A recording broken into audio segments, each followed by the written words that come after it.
Hello दोस्तों, कैसे हो आप सभी। नमस्कार, स्वागत है आपका इस लेट नाइट न्यूज़ वीडियो में। मैं आपके लिए लाया हूँ 10 टॉप न्यूज़ एजुकेशन से रिलेटेड। और शुरुआत करेंगे एनटीए यानी कि नीट एग्ज़ाम कंडक्ट करने वाली एजेंसी जो हमारे देश में नीट एग्ज़ाम कंडक्ट करती है। आपको मेरी स्लाइड पर दिख रहे होंगे महाराणा प्रताप जी का फ़ोटो, तो एक बार इनके लिए कमेंट कर दीजिएगा। हमारे देश के वीर महाराणा प्रताप जी, मुझे अचानक याद आ गई तो मैंने इनका फ़ोटो डाल दिया स्लाइड में।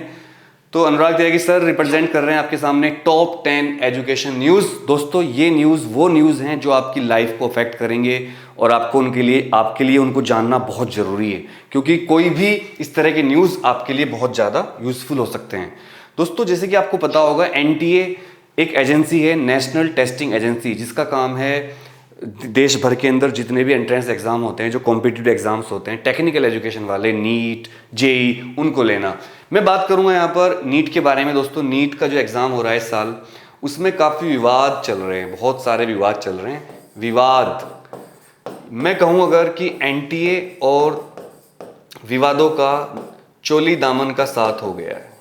चोली दामन का साथ, ये कहावत है। चोली दामन का साथ होना मतलब जब कोई चीज़ किसी से बहुत ज़्यादा जुड़ जाती है तो उसको हम कहते हैं चोली दामन का साथ। तो यहाँ पर आप ये समझ सकते हैं कि नीट को कंडक्ट करवाने में इस बार एनटीए को पसीने आ गए, और उसके बावजूद भी बहुत मेहनत करने के बाद मैं ये जरूर कहूँगा कि एनटीए वालों ने बहुत मेहनत करी, सरकार ने बहुत मेहनत करी। क्योंकि बहुत विरोध हुआ नीट को पोस्टपोन करवाने के लिए, हमने भी बहुत ज़्यादा जोर लगाया, बहुत बड़ा अभियान चलाया। उससे पहले आपको पता होगा तुम्हारे भाई ने एक अभियान चलाया था ट्विटर के माध्यम पर, यूट्यूब के माध्यम पर, जिसमें हमने सीबीएसई एग्ज़ाम कैंसिल करवा दिए थे। और उसके बाद हमने मॉडरेशन के लिए भी बहुत अभियान चलाया, और उसके बाद हमने नीट के एग्ज़ाम भी पोस्टपोन करवाए, लेकिन दोबारा पोस्टपोन सरकार ने नहीं किए और एग्ज़ाम हो गए एमिड कोविड-19। लेकिन एग्ज़ाम तो हो गए, पर जल्दबाजी में इस बार एनटीए ने थोड़ी बहुत सारी गलती कर दी है। दोस्तों, पहली गलती क्या है, एक मध्य प्रदेश की बच्ची है विधि, बच्ची थी, बहुत मेरे लिए दुख की बात है बताते हुए। मुझे थोड़ा सा, मैं सबसे पहले तो उस बच्ची की आत्मा की शांति के लिए प्रार्थना करना चाहूँगा, और आप प्लीज़ इस बच्ची की आत्मा की शांति के लिए वीडियो के कमेंट बॉक्स में ओम शांति या RIP, रेस्ट इन पीस, लिख सकते हैं। तो भाई, इस बच्ची की कहानी क्या है। मध्य प्रदेश की एक बहुत ही पढ़ने वाली होशियार बच्ची, और इसने नीट का एग्ज़ाम दिया था, टॉपर रही थी हमेशा। लेकिन हुआ ये, जब इसका एग्ज़ाम का रिजल्ट आया नीट का, तो उसमें मार्क्स इसके बहुत कम थे बच्ची के। पूरी फैमिली शॉक्ड, और आसपास के लोगों ने ताने देने शुरू कर दिए। बच्ची कमरे के अंदर गई और सुसाइड कर लिया, हैंग हो गई, फांसी लगा ली। जब बाद में चेक हुआ तो पता चला बच्ची के नंबर थे 590, जो कि बहुत अच्छे नंबर थे, और बच्ची डॉक्टर बन जाती इस नंबर पे, इस कैटेगरी में। लेकिन अब वो हमारे बीच में नहीं है। तो मैं आपसे ये बात कहना चाहता हूँ इस न्यूज़ के बीच में कि देखो, लाइफ में अप डाउन चलते रहते हैं, बहुत सारी दिक्कतें आती हैं। सुसाइड मत करना, अरे पढ़ने वालों, कभी सुसाइड मत करना, हमेशा लड़ते रहना। लाइफ में अप डाउन चलते रहते हैं। फिर भी विधि बहन के लिए हम उसकी आत्मा की शांति के लिए प्रार्थना करते हैं। इसके अलावा अभी एनटीए ने एक बहुत बड़ा ब्लंडर किया है। एक बच्चा है जो एसटी कैटेगरी का है, रावत, मैं उसका पूरा नाम नहीं बता रहा हूँ आपको, रावत सरनेम का बच्चा है, एसटी कैटेगरी, शेड्यूल ट्राइब में आता है। ये लड़का एसटी कैटेगरी का टॉपर बच्चा है, लेकिन नीट वालों ने, एनटीए वालों ने इस बच्चे को फेल दिखा दिया। जब ब्लंडर हुआ, कोर्ट केस हुआ, चेकिंग करी गई, तो पता चला ये बच्चा तो टॉपर है एसटी कैटेगरी का। अरे एनटीए वालों, यार कुछ तो भाई ध्यान रखा करो। आप लोग क्या कर रहे हो, सोचो, भला हो इस बच्चे के पेरेंट्स का और इस बच्चे की हिम्मत का। इस बच्चे को फेल दिखाने के बाद भी इस बच्चे ने कोई गलत कदम नहीं उठाया, जैसा हमारी विधि बहन ने उठाया। और आपसे भी कहता हूँ, ऐसे गलत कदम मत उठाना। लास्ट वीक एक केस हुआ था जहाँ पर बच्चे ने सुसाइड कर लिया, उसके पेपर अच्छे नहीं हुए थे बोर्ड के, और बाद में पता चला उस बच्चे के 90% से भी ज़्यादा नंबर थे। दुर्भाग्य से वो बच्चा भी मध्य प्रदेश का ही था। अरे एमपी वालों, यार आप लोग तो बहादुर लोग माने जाते हो। मध्य प्रदेश तो हमारे देश का दिल है। मध्य प्रदेश के लोग तो बहादुर वीर लोग माने जाते हैं। आत्महत्या करना कायरों का काम है, ऐसा काम मत करिए। विधि बहन, अगर आप मेरी बात सुन रही हो, आपकी आत्मा, तो हम आपको याद करेंगे। लेकिन आज से कोई भी बच्चा ये प्रतिज्ञा कर लो, कसम दो, लिख के दो कमेंट में कि भैया सुसाइड नहीं करेंगे, चाहे कुछ भी हो जाए। ये कमेंट मुझे चाहिए यहाँ पर लिखा हुआ। एनटीए का पूरा मैंने आपको बता दिया। ये बच्चा बाद में टॉपर मिला, ये बच्चा फेलियर नहीं था, एसटी कैटेगरी का टॉपर है बच्चा। और आफ्ताब और आकांक्षा तो टॉपर है ही है जनरल कैटेगरी के, लेकिन ये बच्चा रावत एसटी कैटेगरी का टॉपर है, जिसको एनटीए वालों ने फेल बताया था। आगे चलते हैं। राष्ट्रीय परीक्षा एजेंसी एनटीए वही जेई मेन में भी कुछ गड़बड़ कर रही है। क्या कर रही है देख लीजिए वो भी। जेई मेन 2021 कुछ प्लानिंग चल रही है यहाँ पर। JEE main 2021 in line with NEP national education policy, JEE exam to be conducted in more 11 regional languages. Education minister, हमारे जो एजुकेशन मिनिस्टर हैं आदरणीय डॉक्टर रमेश पोखरियाल निशंक जी, उन्होंने कहा है कि अगले साल 2021 में जब जेई का एग्जाम होगा तो उसमें 11 रीजनल लैंग्वेजेस और जोड़ी जाएंगी, स्थानीय भाषाएं जो अलग अलग स्टेट की अपनी अपनी भाषा होती हैं, जैसे बिहार की भाषा है हिंदी के साथ मैथिली और भोजपुरी। इसी तरह एजुकेशन मिनिस्टर साहब ने कहा है कि हम आसामीज, बंगाली, इंग्लिश, गुजराती, हिंदी, कन्नड़, मराठी, उड़िया, तमिल, तेलुगु, उर्दू ये सारी लैंग्वेज जोड़ेंगे। तो आपको जेई में खुशखबरी क्या है, जेई में मोर 11 रीजनल लैंग्वेजेस आपको मिलने वाली हैं। तो भाई खुशी मना लो, जो बच्चे रीजनल लैंग्वेज में देना चाहते हैं वो दे सकते हैं। मेरी सलाह ये है कि पढ़ाई तो रीजनल लैंग्वेज में कर लो, लेकिन एग्जाम इंग्लिश में दो, क्योंकि भाई आगे की पढ़ाई जो है तुम्हारी इंजीनियरिंग की वो सारी इंग्लिश में होने वाली है, कोई रीजनल लैंग्वेज में नहीं होने वाली है। तो कोशिश करो कि पेपर इंग्लिश में दो ताकि आपकी प्रैक्टिस हो जाए। पढ़ाई कर लो आप हिंदी में, जो भी आपकी भाषा हो। आगे चलते हैं दोस्तों, ये हमारे सीबीएसई वाले हैं, इनकी खबर, सीबीएसई वालों की खबर है। सीबीएसई बोर्ड जो है planning to reduce syllabus further by 50%। ये खबर बहुत उड़ाई जा रही है आजकल कि सीबीएसई अपने सिलेबस को 50% ज़्यादा रिड्यूस करना सोच रहा है, लेकिन ये खबर बिल्कुल गलत है, ये फेक खबर है। यहाँ पर हमने चेक किया इसको एटीसी न्यूज़ ने, एटीसी न्यूज़ कहता है कि ये खबर बिल्कुल फेक है। और मैं आपसे ये भी सलाह मांगना चाहता हूँ कि क्या हम एटीसी न्यूज़ के नाम से एक नया चैनल बना दें क्या, जहाँ पर आपको सारे एजुकेशनल न्यूज़ मिल जाएं, क्योंकि अनुराग त्यागी क्लासेस एक पढ़ाई का चैनल है और यहाँ पर हम सारे न्यूज़ दे नहीं पाते आपको चाहकर भी, क्योंकि फिर वीडियो की संख्या बहुत ज़्यादा हो जाती है। यूट्यूब के हिसाब से एक दिन में 3 वीडियो हम डाल सकते हैं, ज़्यादा भी डाल सकते हैं, पर वो वीडियो फिर रीच कम हो जाती है उनकी। तो मेरी आपसे रिक्वेस्ट है कि आप मुझे कमेंट करके बताइएगा कि क्या तुम्हारा भाई एक चैनल बना दे क्या एटीसी न्यूज़ के नाम से, या फिर अनुराग त्यागी डायरीज चैनल को ही एटीसी न्यूज़ चैनल बदल दिया जाए। आप कमेंट करके सलाह दीजिएगा, मैं आपकी सलाह मांग रहा हूँ, आप मेरी फैमिली मेम्बर हो। तो भाई ये खबर बिल्कुल गलत है, 50% सिलेबस रिड्यूस नहीं हुआ है, 30% हुआ है अभी तक, यही है। अगर हुआ तो हम बताएंगे आपको, आप हमारे चैनल को देखते रहा करो। नेक्स्ट चलते हैं, एक खबर और है बड़ी हमारे पास आपके लिए। वो खबर क्या है हमारी, देखिए दोस्तों, ये खबर ये है कि नीट कोटा बिल, तमिलनाडु की जो सरकार है वहाँ पर बहुत कुछ गड़बड़ चल रही है आजकल। तमिलनाडु के जो भाई बहन हैं हमारे, तमिलनाडु के जो लोग हैं हमारे प्यारे तमिलनाडु वाले, बहुत प्यारे लोग होते हैं, वो कह रहे हैं कि हम नीट के एग्ज़ाम को स्क्रैप करना चाहते हैं। वो कह रहे हैं नीट हम चाहते ही नहीं कि हमारे स्टेट में हो। उनका ये मानना है कि नीट के एग्ज़ाम एक भेदभाव वाला एग्ज़ाम है, क्योंकि हमारे प्रदेश में जो गवर्नमेंट स्कूल के बच्चे हैं वो गरीब तबके से आते हैं, वो कोचिंग नहीं कर पाते, पढ़ाई नहीं कर पाते, उनके पास फैसिलिटी नहीं होती, और नीट में बच्चे कोटा जाकर, दिल्ली जाकर बड़ी बड़ी कोचिंग्स में फ़ायदा उठा लेते हैं और हमारे बच्चों को फ़ायदा नहीं मिलता, तो नीट को ख़त्म कर दो। तो ये तो हो नहीं पाया।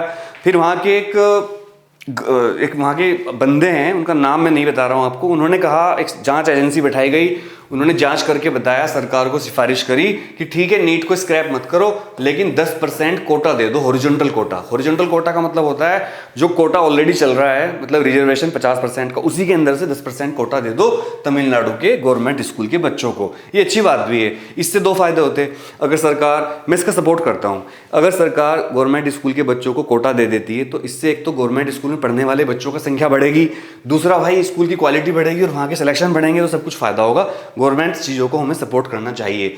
लेकिन बाद में वो 10% तो सरकार ने स्वीकार नहीं किया तमिलनाडु की, उसको 7.6% कर दिया। अब ये बात चली गई गवर्नर साहब के पास। गवर्नर साहब इस बात को कह रहे हैं कि भाई देखो इस साल तो मैं नहीं कर पाऊंगा, क्योंकि इसमें टाइम लगेगा, इसकी स्टडी करनी पड़ेगी, एक्सपर्ट बुलाने पड़ेंगे, और हमें इसमें 3 महीने का टाइम लगेगा, 3 हफ्ते का टाइम लगेगा, सॉरी।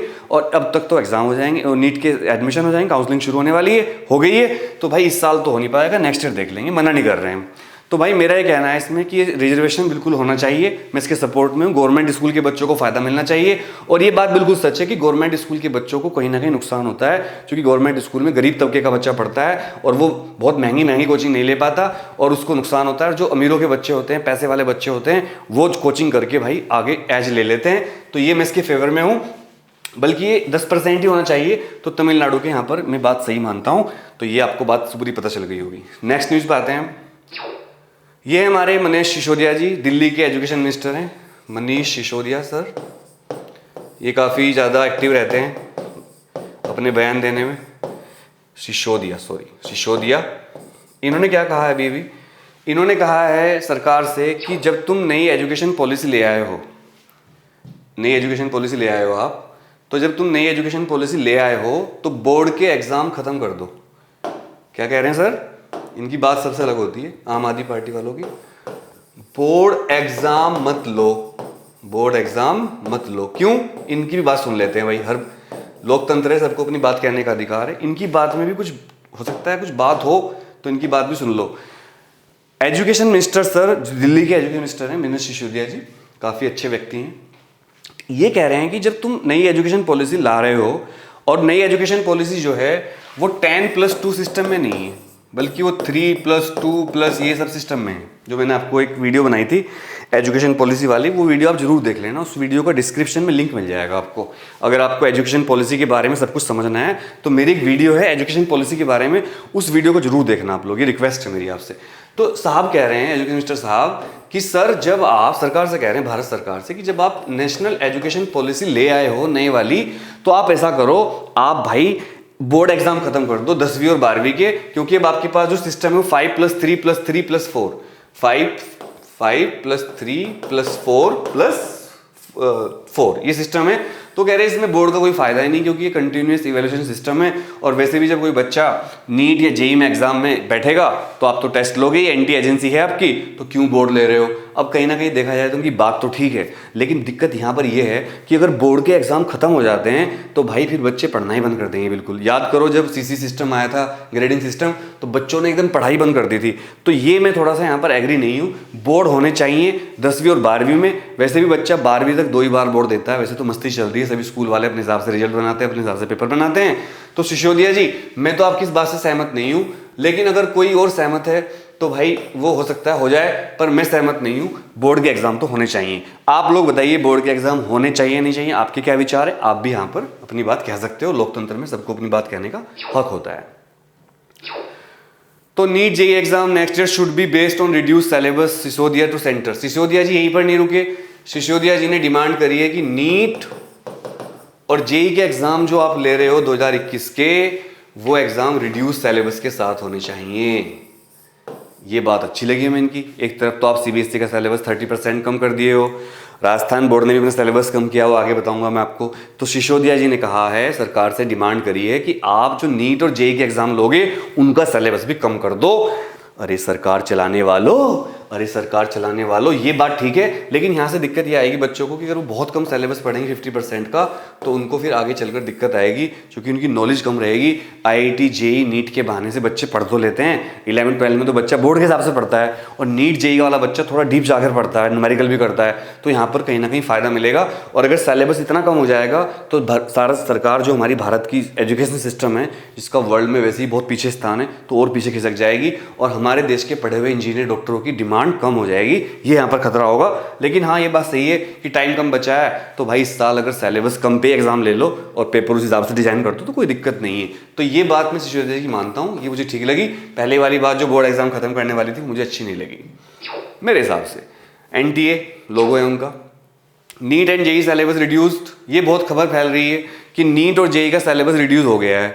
बहुत सारे यूट्यूबर जो मतलब ऐसी वीडियो बना रहे हैं कि नीट और जेईई का सिलेबस रिड्यूस हो गया है। अब अगर मैं उनका नाम बताऊंगा या ऐसे बोलूंगा कि बहुत सारे यूट्यूबर तो मेरे पीछे पड़ जाएंगे, फिर मेरे खिलाफ रोस्टिंग वीडियो बननी शुरू हो जाएंगी, बहुत सारे बच्चे वीडियो बनाने शुरू कर देंगे। तो भाई मैं किसी का नाम नहीं बता रहा हूँ, ना किसी का नाम ले रहा हूँ, लेकिन ये खबर बिल्कुल गलत है। अभी तक कोई भी नीट और जेईई का सिलेबस रिड्यूस नहीं हुआ है। हाँ, सीबीएसई ने अपना 30% सिलेबस रिड्यूस किया है, पर नीट और जेईई के लिए कोई भी सिलेबस रिड्यूस नहीं किया गया है। जैसे ही होगा हम बताएंगे, उम्मीद कम है, हो सकता है अच्छी बात है, हो जाए तो ठीक है। इसके नुकसान और फायदे मैंने आपको बता दिए।